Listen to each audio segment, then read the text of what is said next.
Welcome to the Art of Growth, where we use the Enneagram and the best tools we can find to help you transform. So we are just wrapping up a season on attachment styles and Enneagram stances. And we did all the panels for that.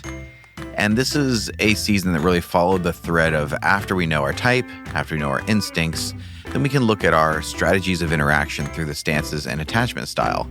And a lot of this was prompted by a therapist friend of ours, Michelle, who we got to know because she went through the Art of Growth certification process. And a lot of this season's work came out of partnering with her. And on the back of an episode we did with her initially about Enneagram stances and attachment styles. I've linked that original episode in the show notes if you haven't heard that one yet. This episode, we are back with Michelle and we are following up what we learned after going through this whole season with all of these panels. Like we've said, these panels are us trying to contribute to the Enneagram, the ongoing work of allowing the Enneagram to be what it is, which is a method of self-reporting instead of superimposing a theory on people. So we go to the source, we go to all of you as data points in the ongoing development of the Enneagram. One of the things that Michelle did through this process is combine what each attachment style looks like within the framework of each Enneagram stance. And if that doesn't make sense, it really helps to look at it visually. So today it is on our Instagram, Art of Growth, and we are also sending out a newsletter today with this visual in it. And I think this could be hugely helpful as some of us head into the holiday season to be thinking about some of these things as we interact with family. So check the newsletter from us or sign up for it or go to Art of Growth on Instagram so you're better able to follow along with the discoveries found within this episode. This is also the last week to get the early bird pricing for the certification through the Art of Growth. It starts in January. There will be a link within that newsletter, or you can find that at theartofgrowth.org. And going through the certification is the best way to learn, not only from us, but with us. And as Michelle demonstrates in this episode, really contributes to what we're trying to do here. So let's jump into this episode where Joel and I are talking to Michelle about our learnings from the attachment styles and stances panel season.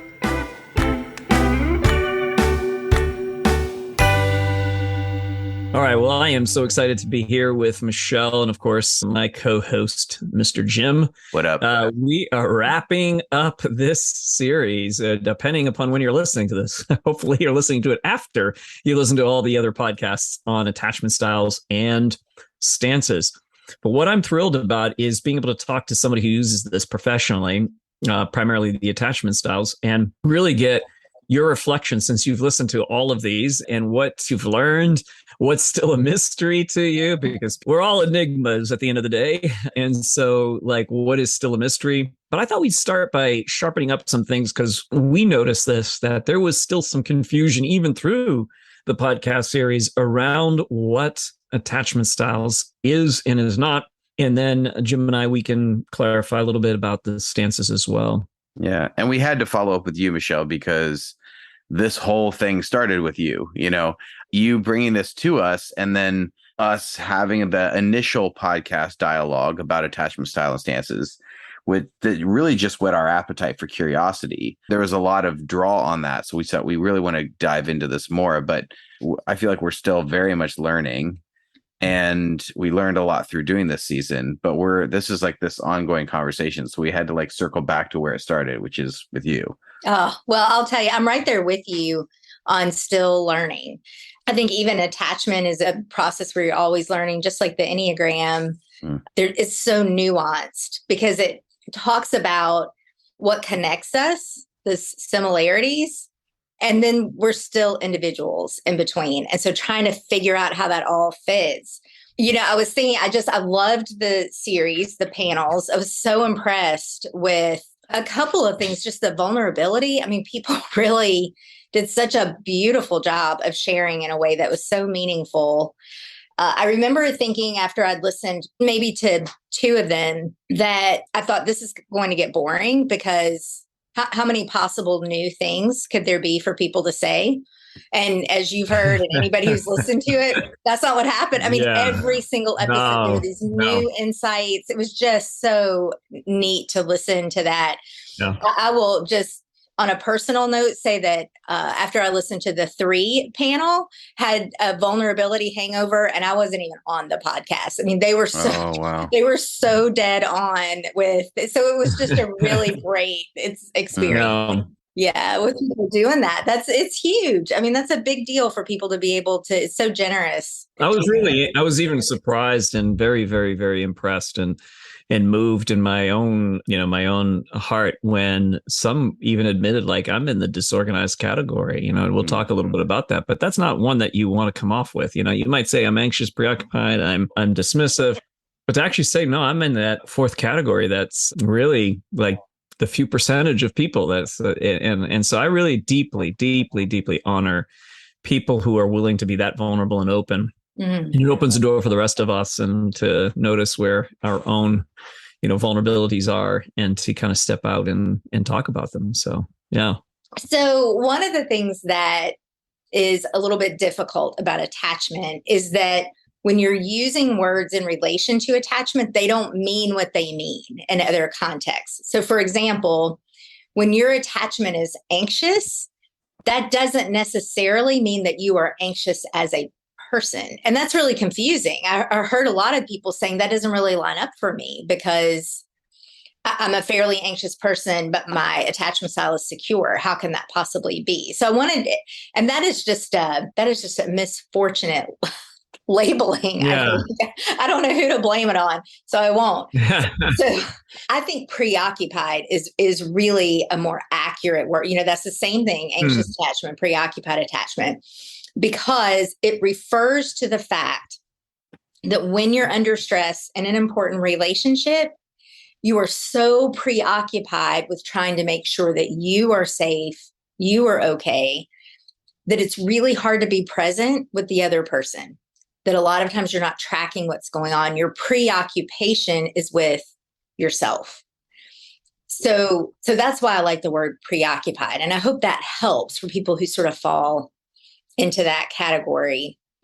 Here's a kind of subtlety that came up in the podcast that we didn't really talk about before, which is that you actually can have that kind of push-pull in your attachment style and not be full out disorganized. It's a little bit confusing. It's a nuance. Okay. Yeah.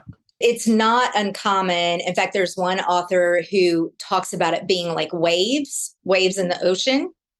You reach forward, and then when there's that threat of rejection or criticism, it feels like a pulling back. It's really confusing sometimes to the people that we love when we're doing that. So sometimes there's full out disorganized, which is, you guys did such a good job in explaining, like, no strategy. It's all over the place. But there also can be within that anxious style, just like a push and pull that happens. That's not as extreme. I would suppose we're talking about degrees here because, all of us, I don't know if I can't speak for everyone. I can see that in myself. I'll say that where there are times where there'll be more of that push and pull. And sometimes even the space between the push and the pull becomes narrower. So, I might be an hour, I'm leaning toward and leaning anxiously preoccupied. And then the next hour I'm pulling back. So I appreciate that. That's a comforting thought to look at it as there are degrees, there are ranges. And, on any given day, we could be in that space of having that. My first strategy didn't work. My second strategy I go to, and maybe that works or doesn't work. Well, and some of this also comes from like the land of online tests, right? So we had people take a attachment style quiz, and depending on how they answer, they may have that push and pull, as you're referring to, Michelle, but how that might show up in that online test comes out as disorganized. So there you go. So I think that probably was a factor for some folks. Yeah. So I want to say one more thing about that, about attachment, which is that it came up a lot in the panels that context matters. And that is absolutely true. But I will say this for attachment. Attachment happens in our most important relationships. So we may have a strategy that we use at work or with the neighbor or the grocery store clerk. And that's probably much better explained through stances, because we aren't depending on those people for our well-being, for our belonging, for our closeness. Right. And so we have a lot more freedom typically in how we're going to manage those. And people talked about, they sort of move between the stances as they need to, which is wonderful. In attachment, we really want to look at the more intimate relationships, emotionally intimate relationships that we have, our parents, our children, our partners, sometimes our best friends, right? And so that may have been a little confusing to some folks too, because they know they act a certain way in one situation, but a different way in another. And I think that probably accounts for some of that. Yeah, there was an element of that too, where we saw that the classic Enneagram way it lines up with, the at for the 3, 7, and 8, the toward for the 1, 2, 6, and the away for the 4, 5, 9. They all said that showed up consistently with their most intimate relationships. But when the context changed, then they would sometimes apply a different strategy or a different stance.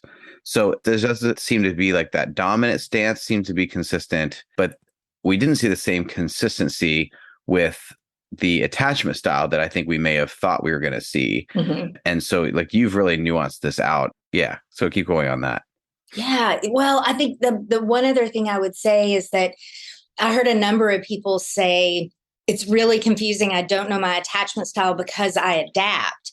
And what I want to say to them is that is so good, that one of the hallmarks of healthy attachment is flexibility. Is that we are able to be present with ourselves, with other people, and respond accordingly. I don't know. I got the feeling some people might feel like that means they have a lack of maturity or a lack of growth. And I would say it's really the opposite. We're going for healthy attachment. We want flexibility, and we want to be able to send a clear signal. And we'll talk a little bit about healing later and some good strategies, but that's what we're looking at. Can we be present? Uncomfortable is fine, but present. And can we send a clear signal about what we need? So I just wanted to clarify. Well, I think you nuance that well, because there are some who adapt, and their adaptation is much more about how can I stay. It's an anxious kind of adaptation. Like I want to make sure you don't reject me. And so I might mirror you. I might match you. But the kind you're talking about has the awareness of one's own needs and is capable of staying true to that inside the relationship. Yeah, absolutely. And I think if we know what's going on with us in a given moment, or maybe even later. So not many people, when they are having conflict with a person they deeply care about, most people are not very present. It's really difficult. Most people are not sending clear signals. That includes very healthy people, very well attached, wise people. I heard some people saying, I must not be secure because I get really riled up around. No, that you can be secure and get riled up. That is not what that means. It means you care. Yeah. So in the moment is great, but if not in the moment, afterward, to be able to say, what was happening with me? What was that about? Boy, I got upset when they said, you're not going to wear that out tonight, are you? Ooh, what happened? Because I went from 0 to 100 really fast. And what was that about? And so what we're looking for is to be able to say, not they shouldn't have said that, right? Or they made me, but gosh, it's really important to me that they approve of me. This is obviously a 3 example. And a few others, yeah. Sure. We all want approval and belonging. But to be able to really say, like, what was that for me? Where is that important? Where did I feel threatened or scared? And then the next step, if we can do that, is then to be able to share that. To, in a really authentic way, say, it really matters to me what you think. And so that's what lit me up, because that matters to me. And something you mentioned a second ago, which is a really thing, and I want to hear you talk about a little bit more in the terms of growth, is the recognition of your need and the request of it. That's a big deal. And I think that's really hard for a lot of people. It's like one of the reasons we go to all these other strategies is the inability to recognize our own need and ask for it.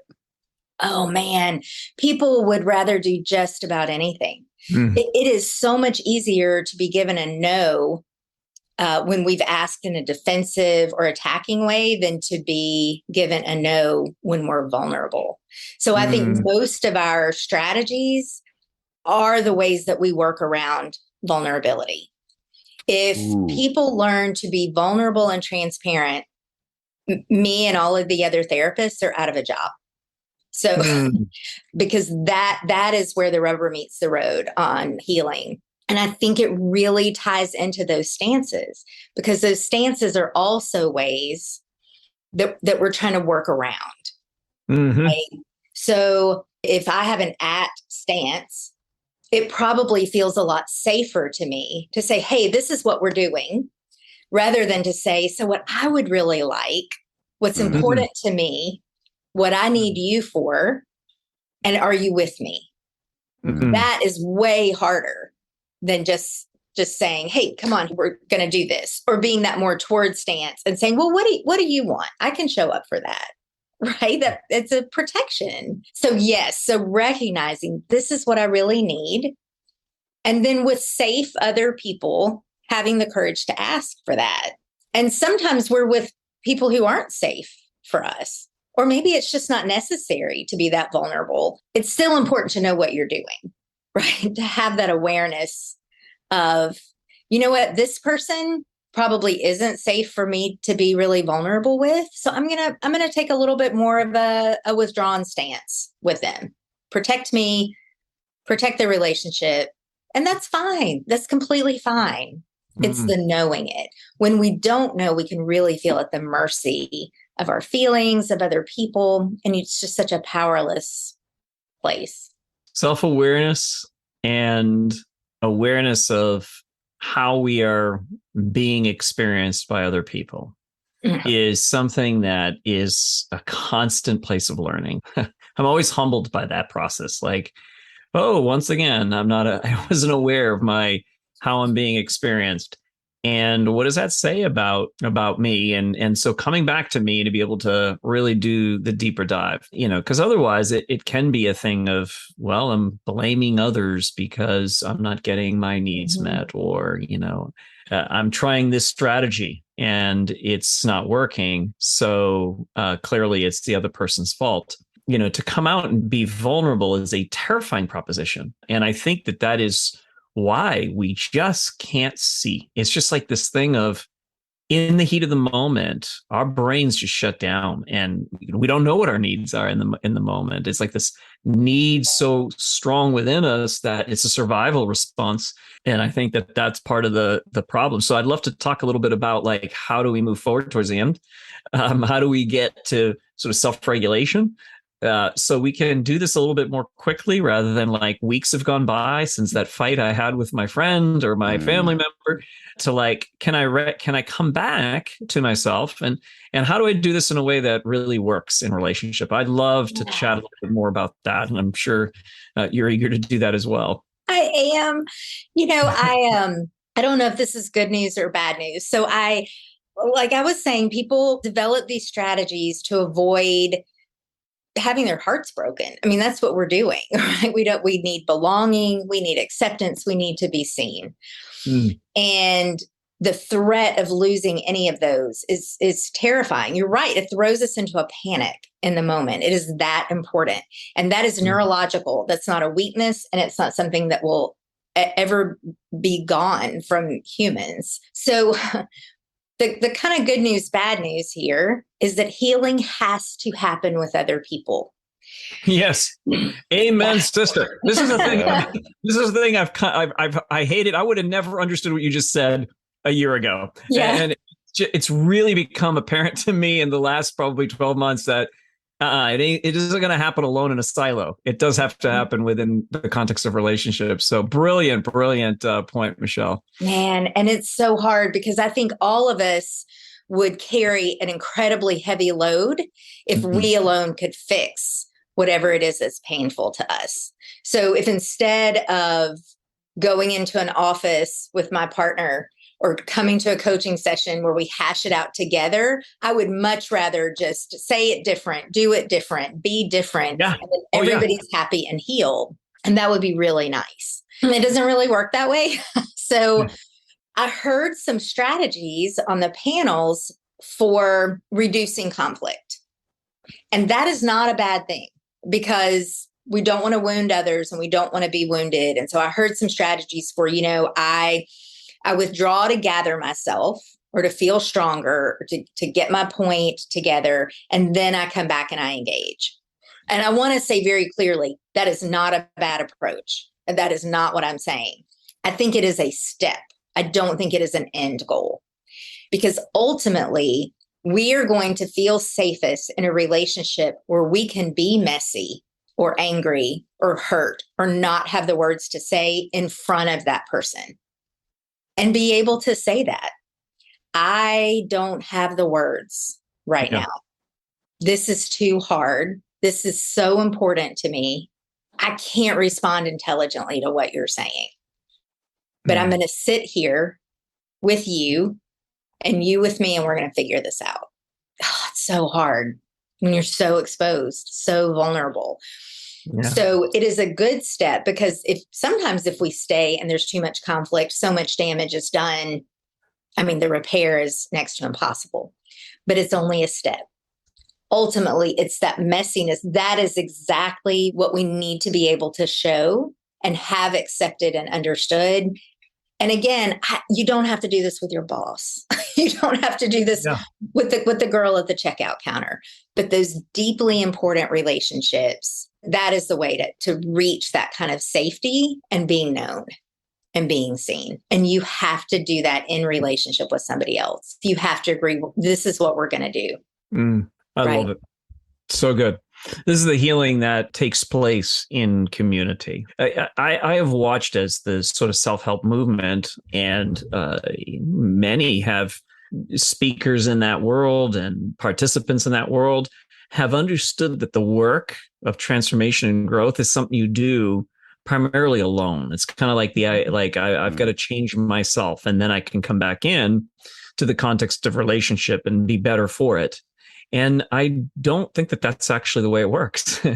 I do think that the struggle in the relationship and the ability to move towards openness and vulnerability, being honest, and creating a safe space, and which that's even itself sometimes difficult to understand. Some people think that safety means I don't get my feelings hurt in the relationship, and that's not true. Safety means you are still loved, you're still held, you're still wanted to be here, but I'm also me and you're you, and we're going to hurt each other. And so is there a place for us to do this in a way that there's enough grace and enough openness and enough vulnerability and truth that we can work through it together? And I think if we do, then the transformation takes root in us, I think, at a deeper level, and it has impact socially. Yeah, and safety in relationship is a good clarification. Safety in a relationship does not mean I will never be hurt, but I can trust that there will be repair. Right.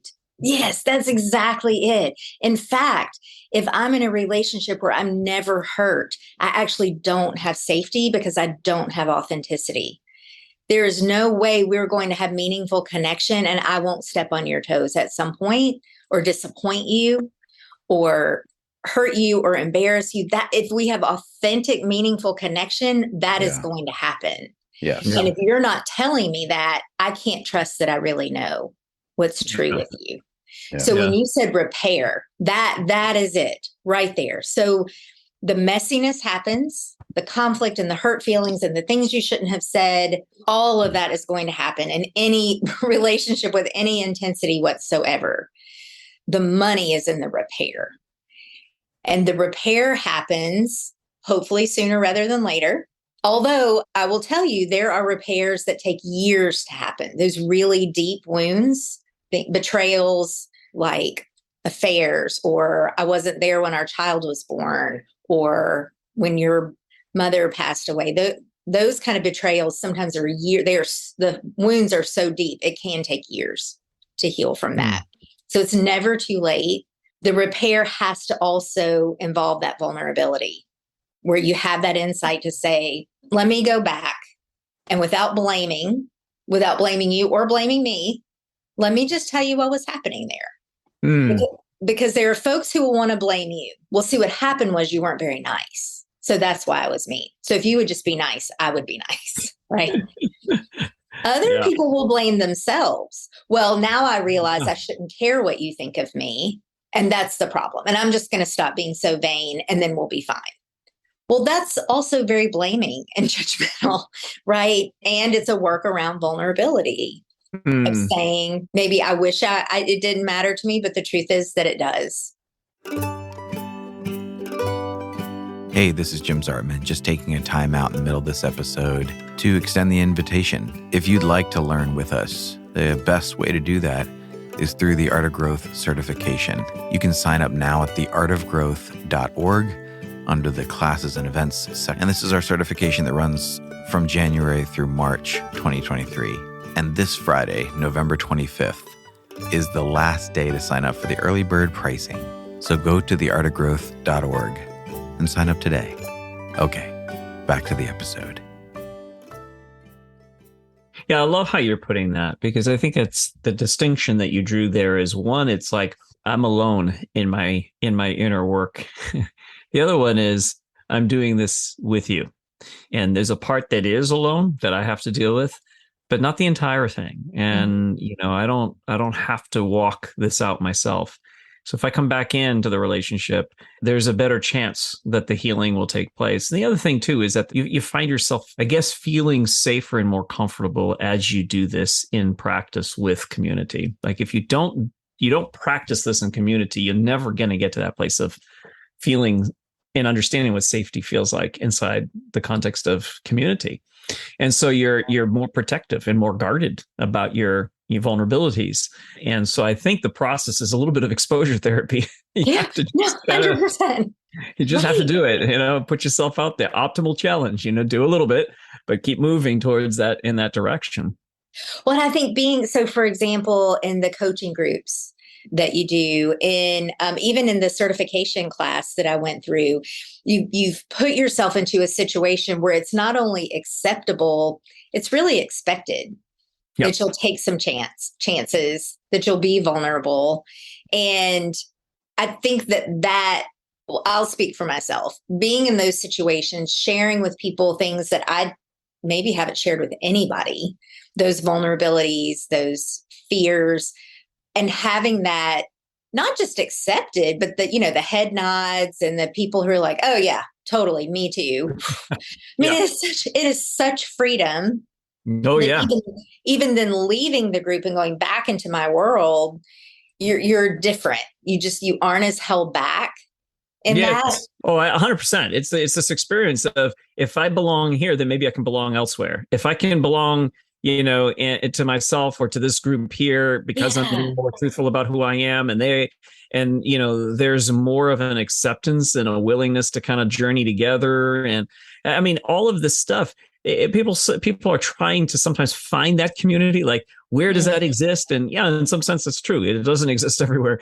But in another way, you have the power to create some of that and to begin to move in the direction of, I'm not going to wait until I find a group like that or until one is created for me, but how can I become a bit more vulnerable within my relationship and ask for that in return and kind of start to nurture that within a safe relationship that you have. And again, safety is going to look different as you begin to grow, because you're going to realize like, oh, safety isn't just, as we just said, isn't about not getting hurt.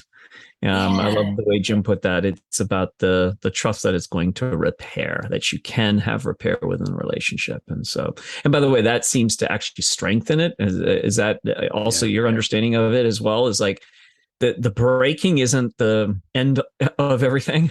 It's the repair actually seems to make it stronger. I think you had said that some time ago, Michelle, maybe at a previous podcast that we did together. Yeah, we actually know that in parenting, the majority of healthy attachment is built in repair. You have to mess up so that you can Interesting. come back and fix it. And it is that stronger at the broken place kind of thing. Yeah. Well, that's fascinating. The biology and psychology. It's like, the body, the bones that break actually heal stronger, right? And the same thing with relationships. Well, let's move on to some things that maybe you've learned in listening to the panels, and Jim and I can share some of those, and then we'll talk about what we still don't know. And I guess even before we dive into that, let's just say a few things about stances, since we just did so for attachment styles, and then we'll talk about what we learned. Yeah, for stances, some of the things that came up that we noticed too was a difficulty discerning between toward and at. At is the one that tends to set the agenda, or has an agenda at least, that is like present, fairly consistent to the mind. And I think in terms of how the stances work in getting your needs met, is that stance does not trust that by getting along or going along with other people's agenda, that you're going to get your needs met that way. It certainly doesn't feel that way to at stance people. It's quite the opposite. It's if anything, I'm not going to get my needs met. So the agenda really is for the type as a means to getting to that, getting the needs met. But I think it's also a little bit different than attachment styles, in that the stance, you don't seem like you're kind of born almost with that stance. It's like a part of the hardware, part of the, at least of the predisposition, let's say. And there's a way that type then moves through the world, because they may not necessarily be at, toward, or away in every context, but it shows up primarily in the context where it matters. So it's in relationships at work, it's in relationships at home. It will vary slightly, but I think for most, they seem to say, yeah, if I tend to be at home, I tend to be at that way at work, with some variations of intensity around it. But I still have that, I'm setting the agenda, or I'm trying to get the agenda across in some other way, but that's what I'm trying to do. Yeah. And some of that confusion came from people who were at, and they're mistaking their at as toward. Like, no, I'm coming towards this person. No, it's like, no, that the intensity, you have an agenda that is going on here. And so I think hearing the way some people talked about it is they would use the word, and then there's a tendency to do that thing we talked about a long time ago, same word, different meaning. Like, I attach a meaning onto this through my own interpretation filter of what this thing means. But one of the things Joel just triggered in my brain, I'm curious, both of you, if you saw this too, as far as the most intimate relationships, stance almost seemed pre-strategy, reaction, and then attachment style was the post-reaction strategy to get the need met. One is like the instantaneous reaction in the moment, and then the attachment style seemed to be like the strategy I'm going about with more of it. And I don't know if you guys saw that or heard that from other folks too, but that's just something I saw a couple times. I wonder if it would be accurate to say that your attachment style determines how you interpret what's needed, and then your stance is how you make that happen. So if a person has a more dismissive attachment style, they will interpret interactions as, you're going to consume or overtake me. Now, what do I need to do to keep that from happening? And any of those stances could be used. So if I don't want you to overtake me, I might be very at and right. rejecting, and we're not going to do that, and I'm going to take control. Or I might be very toward, like, fine, whatever, I'll back off, just whatever you want. Or I might just withdraw. I love that. Actually, that's really good. A lot of sense to me. Yeah, same. Because I can totally see this play out with, and that actually did play out in the podcast. So you're definitely tuned into that, where you would hear someone say, if the withdrawn doesn't work, like you're still coming at me, then I'm going to go at you. This is like a reaction to that, and so I can totally. That makes a lot of sense. If your attachment style is a certain way, then it's the strategy of the stance comes through. I like that. Yeah, I like calling it an interpretation too, because I think when I witness the stance in myself, it's so instantaneous. But it's my instant response. And I saw that in other people too. but it's because the interpretation was already present. And I think what we know from our Enneagram type is our type is looking for confirmation of its core beliefs. And so that almost creates this interpretation grid as things are even coming into my purview. And then it's like that interpretive grid is causing the what seems like a very quick reaction, but it's actually coming through that interpretation filter. So I think that's a really helpful clarification there you gave. Yeah, it's really good. So I think if you have a more withdrawing or dismissive stance, danger for you is conflict or consumption, right? So if I'm withdrawing, I preserve the relationship by keeping peace. So I will be looking through the lens of how does this threaten the peace of our relationship? If I'm in the more anxious quadrant, then disconnection is the danger. So I'm looking through the lens of does whatever is happening, does that threaten to disconnect us? So I think I wasn't really clear when I described the sort of the goal of the withdrawing there before, but I think that really may be a more clear way to say it. So we sort of interpret the danger, and then we go at the danger or toward the danger or away from the danger, like you said, in very instinctive way. Yeah. Yeah. Well, let's explain a little bit of the toward, because we did that with the at. The toward is more of the dutiful stance that does see itself as in that reciprocal kind of relationship with the world around them. And so they will tend to look at things as how I get my needs met will be through the group, through others around me, through my doing and then them doing, or them giving me permission, or them, in some way it returns back because I've participated. So it's very participatory. It's very much it has an attention to that, to things working in that way. So it's not so much I'm setting the agenda, nor is it that I'm pulling away, but I'm participating, I'm involved, I'm dutiful, I'm giving, I'm contributing, and then there's a hope that comes back. So that's the way the toward stance works. Toward can seem like it might be with that fourth way. That we know we're sort of, but I think the difference is a with stance is about us. What will we do to meet our goals? How will we work together?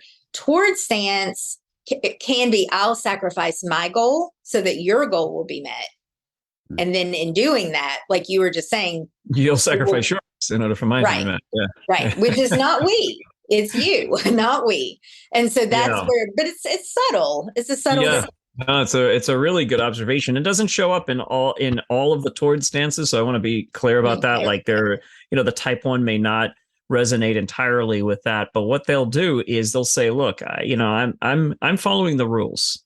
And so I'm doing things the right way here. And my hope is that because I follow the rules, then I get what I deserve, right? That's the sort of approach.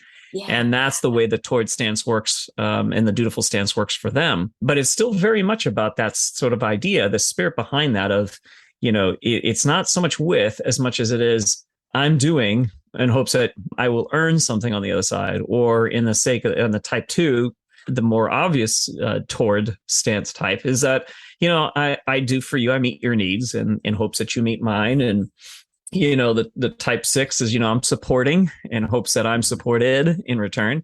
So there's that sort of reciprocal nature that's happening, but it's still very much about what you're describing there, which it hasn't gotten to the withness of, I know what my needs are, and I'm willing to be more open about what they are. And I want to know what your needs are, and you be open to yours. And somehow through that process of dialogue, we can get there. And I think that's the withness is that ability to negotiate through the different stances, as opposed to being fixed on a particular way of going about getting those needs met. So, yeah. We had a meeting a while back when we first started talking about the link between attachment and stances, and a group of us got together, and I think, Joel, it was you asking each of us to kind of share what's our stacking, what's our stance stacking, where do we go first, where do we go next, just like on the podcast. And I knew I was that was easy. But I didn't really know after that. That was a really hard question. And so I heard some of that happen on the podcast too, on the panels, that it's really hard to take a 10,000 foot view of yourself and your interaction. Oh my gosh. Yeah. That is near impossible right there. Yeah.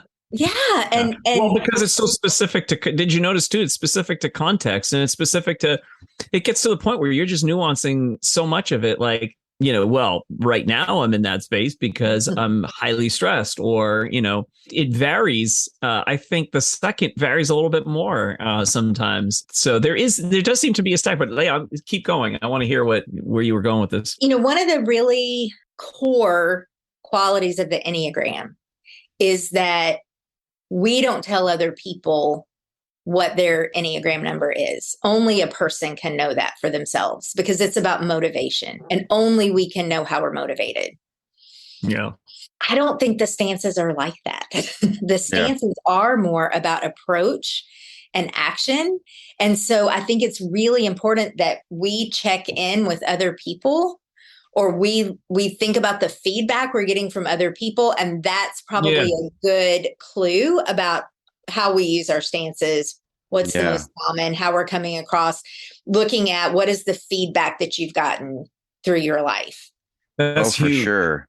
Yeah. And one of the ways we saw this show up is we did ask people kind of their stack, and people figured that out. But what I noticed is, you had your 1, 2, and 3. Okay, that's the makeup, regardless of what order that is. But some people would go 1, 2, 1, 2, 1, 2, 1, 2, 1, 2, 1, 2, 3, right? And then some people would be like 1, 1, 1, 2, 3, 3, 3, 3. Like, and so you saw this movement happening where some people interact with the flow of them in a really different way than they do like their instincts, for instance. It just, the flow, to me, like I was hearing it as I'm hearing them talk, I'm hearing it as a rhythm. I was like, your rhythms move in really different ways in how you approach this. Yeah, that's such a good observation. It makes me think about my grandparents. My grandmother probably was an 8, and my grandfather probably was a 2. Everybody in the family knew that he would be quiet and appeasing, very toward, and then that was it. He was at. And the minute he went at, my grandmother backed off. And we all knew that was the rhythm of their relationship. So when you're saying that, I'm thinking, yeah, I see that play out. Would he have known that was the pattern? Would she have known? I don't know that they would have known that. No, but we knew when he was getting ready to go at. Well, that's it. That's the funny thing about this. It's like, you ask your kids, if you have kids, you ask your kids how you are. They have zero problem telling you how you are. They experience you, and there is no, this when you were a kid, you could spot your parent in a crowd of people. You could spot them. There is something about their gait, something about the rhythm of how they moved. Everything about that was so clear to you. And I think that that's funny about how obvious it is, which is why when kids lovingly tease their parents about things, their parents are dying laughing, because it's like, me in a way that I don't even know me, right? Because it's the experience of the cloud that you show up with, the cloud that you carry with you everywhere you go. And I think stances get at that cloud that each of us have, the atmosphere we create so clearly. Like nobody, like you described, is such a good illustration of that. Like nobody would have questioned grandmas get that intensity. Maybe we couldn't call that an 8 back then because we didn't know the Enneagram, but nobody needed to know that grandma was a pretty, intense and pretty direct and bold kind of personality. And grandpa was more of the gentle soul, kind of like, wanting to connect. But then when he popped, it was all over. So I think that's something that has been helpful to us in terms of understanding, the next level of awareness is not only how I'm motivated and my strategy. So the motivation, my strategy, how I go about getting my needs met. But then what is the atmosphere I carry with me that other people pick up on, and that's the stances really gets at that.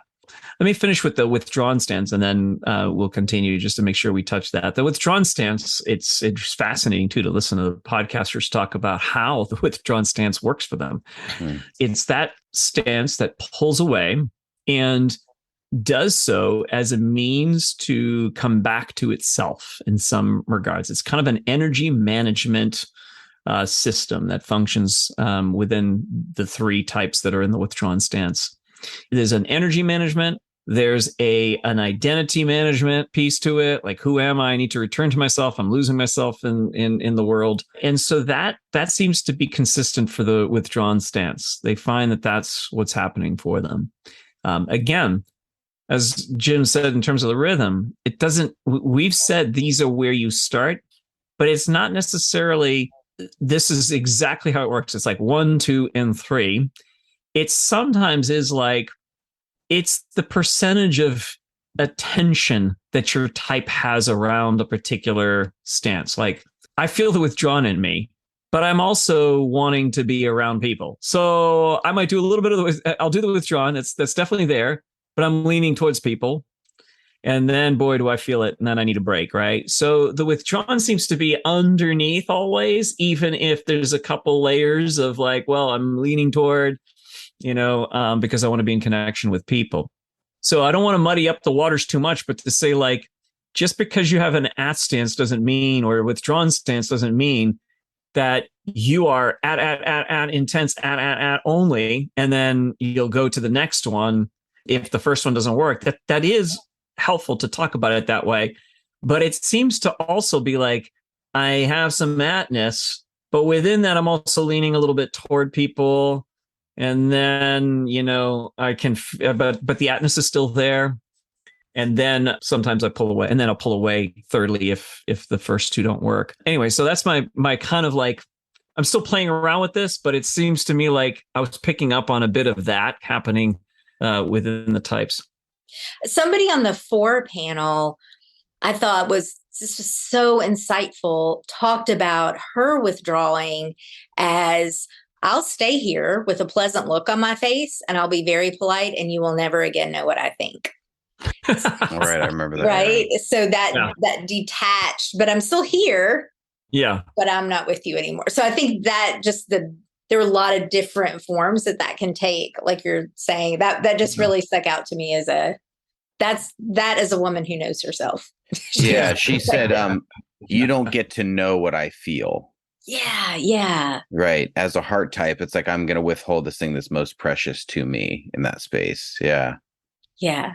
But it's like the reason for using that stance, though, was such a diverse answer when people gave. It was a lot of rewords, like there was the remembering in the face of self-forgetting.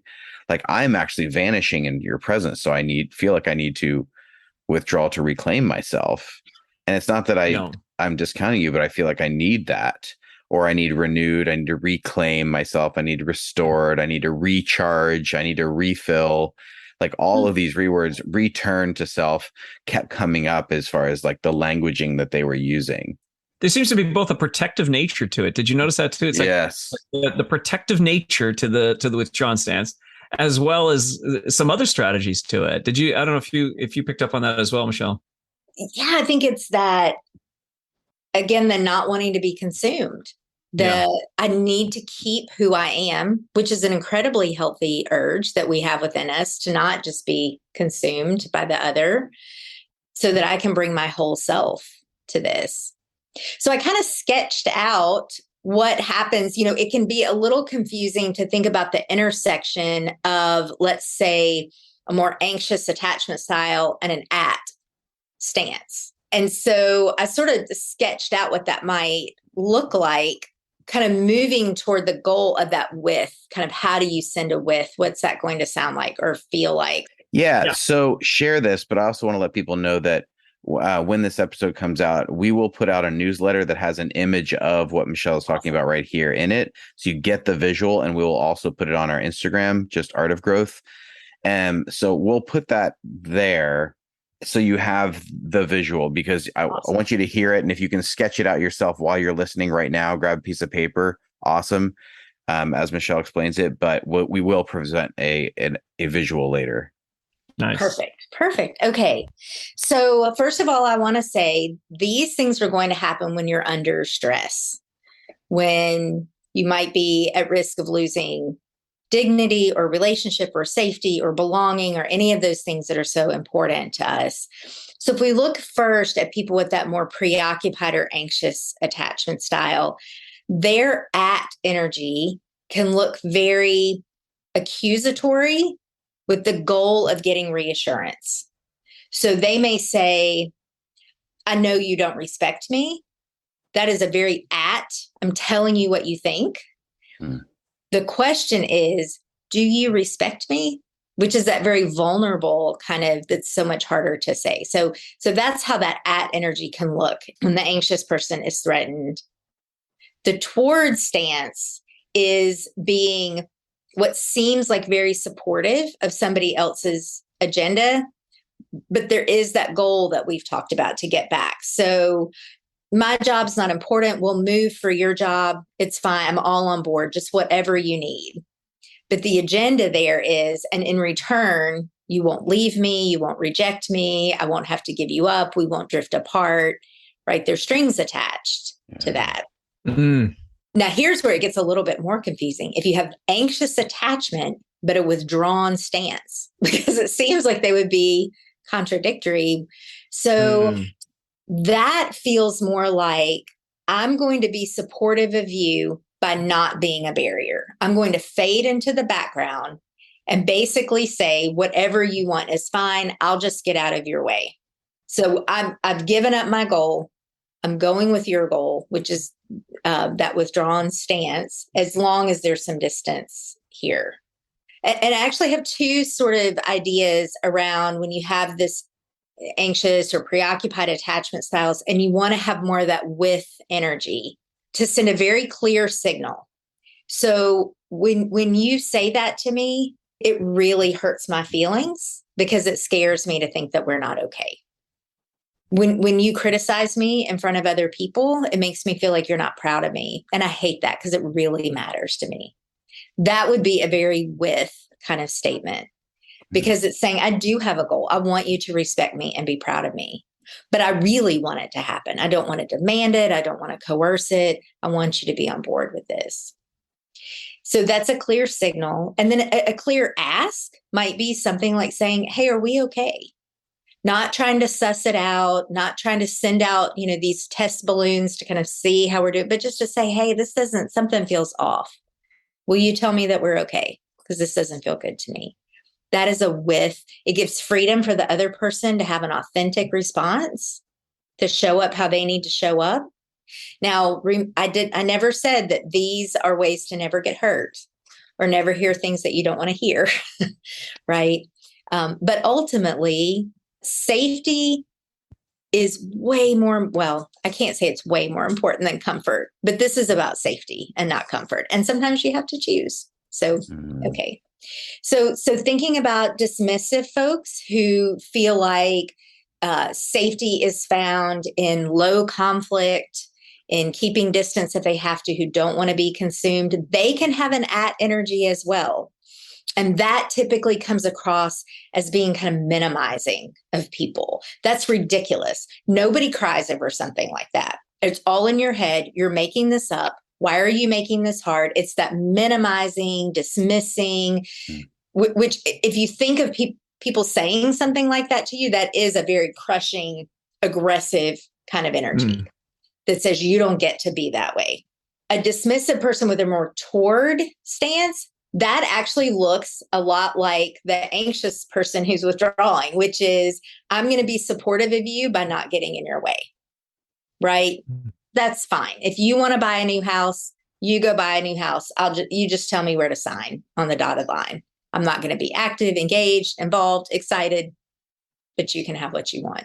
So you feel how that's more withdrawn. And then I think when a dismissive person takes a withdrawn stance, they're in the other room.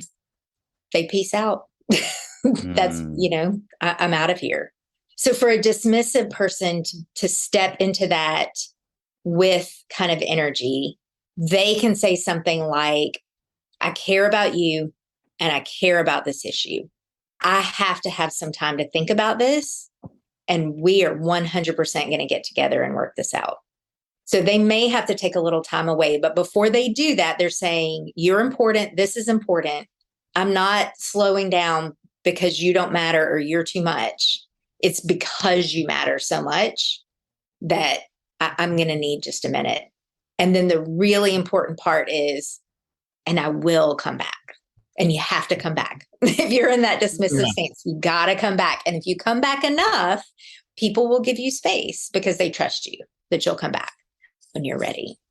Can you believe that this is a free podcast? Given what right? Seriously. I mean, this stuff is gold. That's super helpful. Yeah. Yeah. I mean, because I'm listening to this going, oh, yeah. This is, I'm gonna borrow some. I'm gonna use some of this at home. Sure. And I can hear many therapists out there scribbling notes right now. Clients are gonna be like, "Oh, this is gonna come in handy." You know what you're bringing up here, Michelle, too, is like there's a lot of reassurance to the relationship. Like we're good. Like I think that has to be said. So it's a positive disposition to the relationship rather than a negative one. Like the sky is falling. We're falling apart. Things are bad. You're not approaching it that way. You're approaching it as we're good and we're going to make it through. So there's the reassurance part. The other part that's there is the more truthful part about the heart and what's happening for you. So there's that component, like, I'm struggling, or I need a break, or I need just a moment, or I need to think about this, or, there's that more vulnerable, part of our hearts where if we're truthful, it feels a little insecure. We feel insecure. We feel inadequate. We feel vulnerable saying those things. And then thirdly, it's the request of, here's what I need. And, I need to feel like you're with me. or here's how I'm feeling in this moment. And it invites care. And I've found that a lot of what I've done personally is in my disagreements, in my arguments, I've gone to the head center to argue something from a place of like proving, or it's been, the body center of acting out a certain way, but when it's worked well for me, it's when I've been truthful about and asking for care, asking from the other person for their love, for their support. Boy, do I hate doing that. And I seldom do it, but it's a practice that I'm working on is getting more in that space, because that's the part that makes it more accessible to other people. It's terrifying, yes, but that's also where you're going to get the best out of your partner, I want to care for you, of course. And you're assuming the best. Like, I believe that you want to take care of me. So that's why I'm vocalizing this. So those are some of the things I'm hearing in what you're saying. Yeah, absolutely. In moments of dysregulation, when we are scared, when we are threatened, we quickly lose track of how we're coming across to other people. Mm-hmm. And so the reason that until recently, maybe you weren't saying, hey, I'm upset because I do care, is because to you, that was blatantly obvious. Yeah, right. It didn't occur to you that the other person might think that you were being rejecting or critical or whatever it was, right? And so we assume that the other person has it all together, that they are confident that they're doing this to us because they don't care, and that what we're going through is, we just tend to take that on ourselves. And so blatantly labeling, this is why this is happening with me, just brings the temperature down immediately. Yeah. And so much more is possible. Yeah. In that space. Yeah. Fantastic.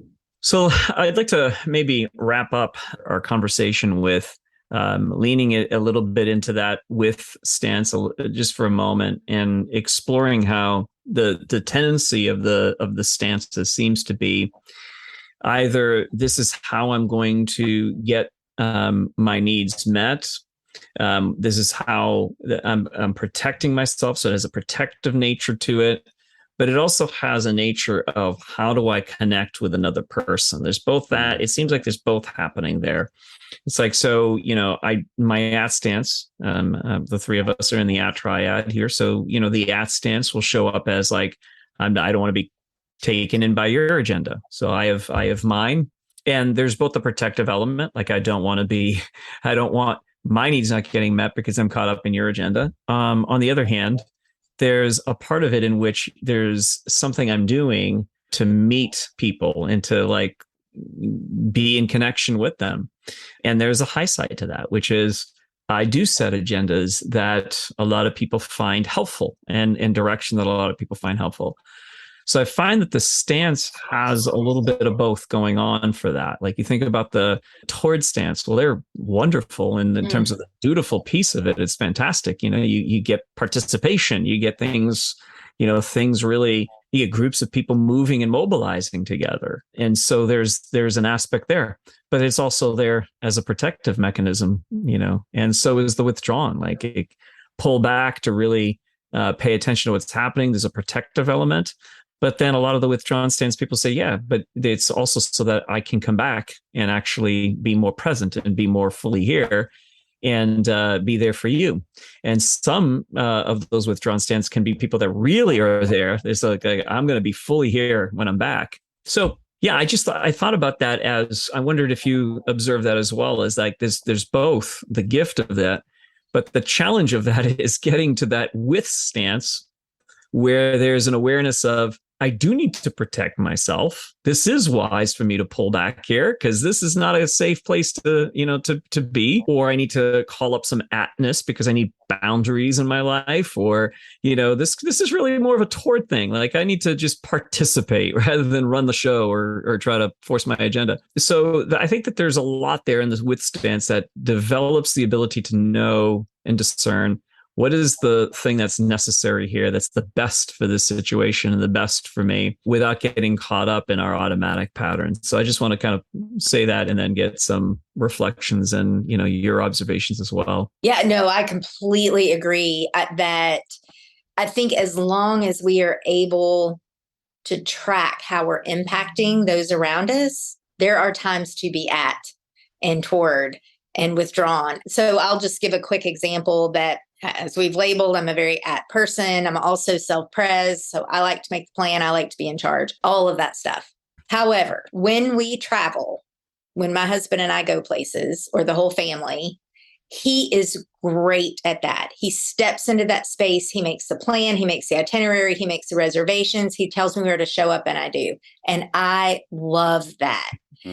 I don't have to do any of that. It is such a relief to just be in his hands. And you could definitely argue that it's sort of an at energy because he sets the agenda. It's wonderful. I hope he never stops doing that. Yeah. And so if he's paying any kind of attention, and I know he is because I've told him how much I love it, then he's going to keep going with that. Hey, let's do this today. I found this new really neat thing. As long as he's watching, that's wonderful. I don't want a with stance on vacation. I just don't want the energy that it takes. And so, yeah, I absolutely think I'm glad you're highlighting that we need to take a little time to appreciate that wherever your natural starting place is a gift in certain circumstances. And so you wouldn't want to forsake that. Yeah. Mm-hmm. No, I love that. That's a beautiful illustration of like moments where you can withdraw, when you can pull back, when you can just be toward instead of being, at. What a great thing that is, because overdoing any one of our stances is like, it's exhausting, and it doesn't work for us entirely. So yeah, having breathing room around it and some opportunities to use it in the ways that it is benefits you and benefits the world is really what we're trying to do. Yeah. And I think I want to get practiced at all of them, right? So I'm naturally practiced at setting an agenda and then bringing others along, but I like that I've developed this thing and I want to continue to develop this thing where others are setting an agenda and I'm like, I'm going to be a part of that. I'm going to play a role in that. I'm going to be dutiful in playing a role in that, because that's like the part of the toward stance, right? And then there's times where I'm like, man, if I've done too much of both of those things and I don't, pull back and remember myself and come back to like who I am and take that space and withdraw. If I don't include that element in my life, then I'm not going to be showing up in the best form for all of these people. I'm not going to be able to bring that with back. So I think each of them really have a place in our skill set to use them well. And like everything we're trying to do at the Art of Growth, it's like bringing intention instead of living in automatic mode.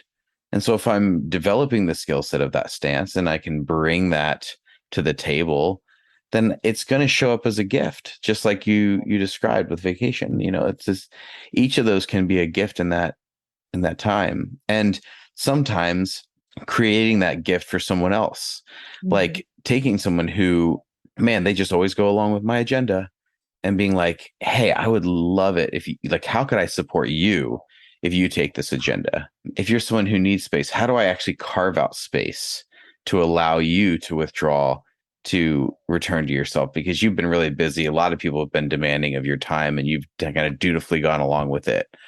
So I think it's something in relationship that we can develop each of the skills, but we can also like help the people closest to us develop that thing and make space for them to develop and lean into that thing as well. It's just going to create so much more beauty and fluidity. And I think that dance is part of the with, like, because when you're with someone, you're dancing, you're creating the space between, you're allowing them to move, and you're allowing them to shine at moments. And then you're allowing moments where you guide them. And this is the whole like energy of the movement or relationship, is that dance.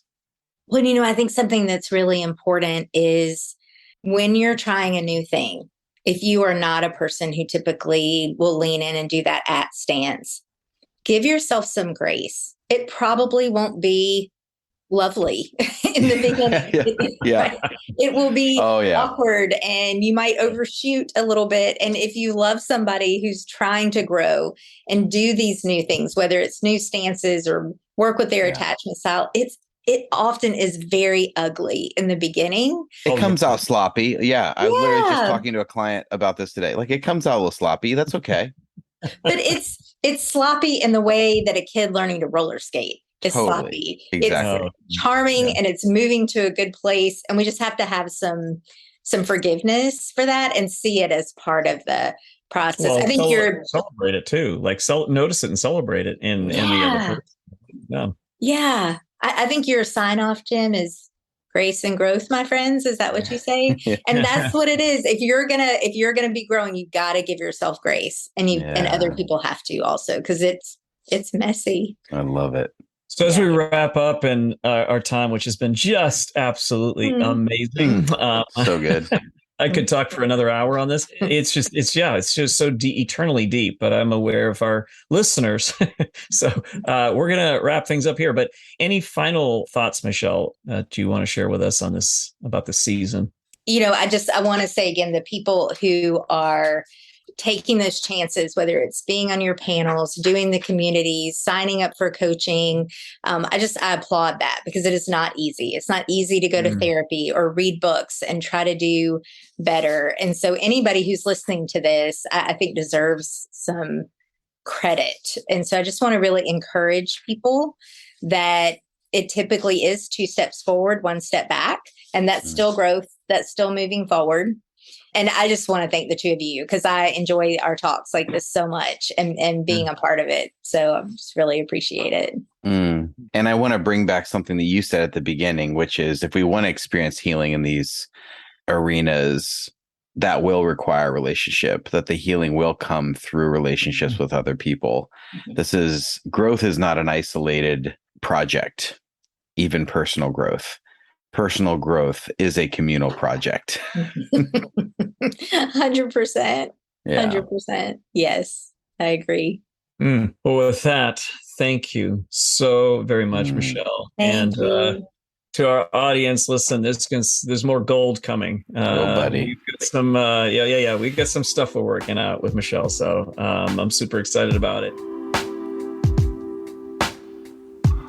So thanks for listening to this week's episode. And thank you to so many of you who really did the deep dive that this season required. This isn't easy stuff. This isn't the beginner stuff of the Enneagram. This is deep stuff. And so we thank you that you came along for the ride and you want to go to that place, because it does make a difference in your life. And if it makes a difference in your life, it will affect the lives of those around you. And this is good. So thank you for being people whose well runs deep. Reminder that the hub of all of our work is theartofgrowth.org.